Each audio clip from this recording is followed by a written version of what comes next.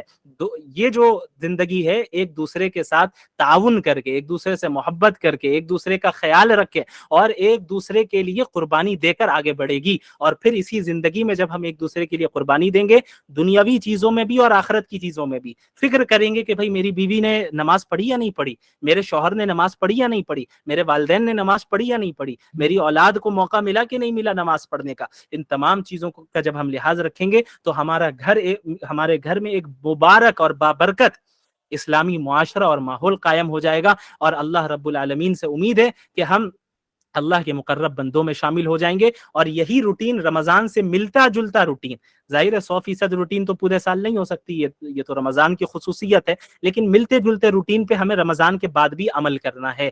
کیوں؟ رمضان کے بعد اگر ہم نے عمل نہیں کیا تو پھر یہ ایک بڑے خطرے کی بات ہے کہ کہیں رمضان کی عبادتیں ہماری ضائع تو نہیں ہو گئی، محنتیں ہماری ضائع تو نہیں ہو گئی۔ ایک بہت اہم چیز یاد آ گئی کہ تراویح کے معاملے میں بھی یاد رکھیے گا، بہت سے مردوں کو یہ دیکھا جاتا ہے کہ 2 دن اور 3 دن کی تراویح پڑھ لیتے ہیں، 3 دن میں مکمل ہو گیا اور سمجھتے ہیں تراویح مکمل۔ یہ غلط بات ہے۔ تراویح رمضان کا چاند دیکھ کر شروع ہوگی اور عید کا چاند دیکھ کر جو ہے مکمل ہوگی۔ رمضان کے ہر رات میں تراویح کا پڑھنا سنت مؤکدہ ہے، چاہے آپ قرآن مکمل کریں یا نہ کریں۔ قرآن مکمل کرنا یہ مستحب ہے، پورے مہینے رمضان کی تراویح پڑھنا یہ سنت مؤکدہ ہے۔ لہٰذا 2 دن 3 دن کی تراویح پڑھ کے سمجھتے ہیں کہ بھائی ہم نے جو ہے ماشاءاللہ تراویح مکمل کر لی اور پڑھنے کی ضرورت نہیں، یہ غلط نظریہ ہے، غلط تصور ہے، اور یہ ایسا نظریہ ہے جو عبادتوں سے بھاگتا ہے۔ اپنے مسجدوں میں ائمہ اور حفاظ کو بھی پریشان نہ کریں، امام صاحب جلدی کیجیے، امام صاحب 5 منٹ تاخیر کیوں ہو گئی، امام صاحب آپ بہت سلو پڑھ رہے ہیں، یہ ساری چیزیں غلط ہیں۔ رمضان کا مہینہ عبادتوں کا مہینہ ہے۔ اللہ کے نبی صلی اللہ علیہ وسلم نے جو 3 دن تراویح جماعت کے ساتھ پڑھائی تھی اپنی زندگی میں، صحابہ فرماتے ہیں کہ ان دنوں ہمیں یہ اندیشہ ہونے لگا کہ کہیں سحری کا وقت نہ نکل جائے، معلوم ہو رہا ہے کہ پوری پوری رات اللہ کے نبی صلی اللہ علیہ وسلم عبادتوں میں رہتے، صحابہ بھی عبادتوں میں رہتے، تو ہم کیوں عبادتوں سے بھاگ رہے ہیں؟ یہ طریقہ صحیح نہیں ہے۔ اللہ رب العالمین ہمیں صحیح طریقے سے رمضان کے استقبال کرنے کی توفیق عطا فرمائے۔ ابھی بھی ایک ہفتہ موجود ہے رمضان کے آنے میں، 5 دن موجود ہے۔ رات کے نمازوں کی ابتدا ابھی سے کر لیجئے۔ اب اگر روزہ نہیں بھی رکھنا ہو، چونکہ اب رمضان قریب ہے، ایسا نہ ہو کہ کمزوری ہو جائے، شروع میں رکھتے آئے ہیں تو ابھی بھی رکھنا چاہے رکھیں اگر استطاعت ہو آپ کی، لیکن رمضان سے 2-3 دن پہلے چھوڑ دیں آپ۔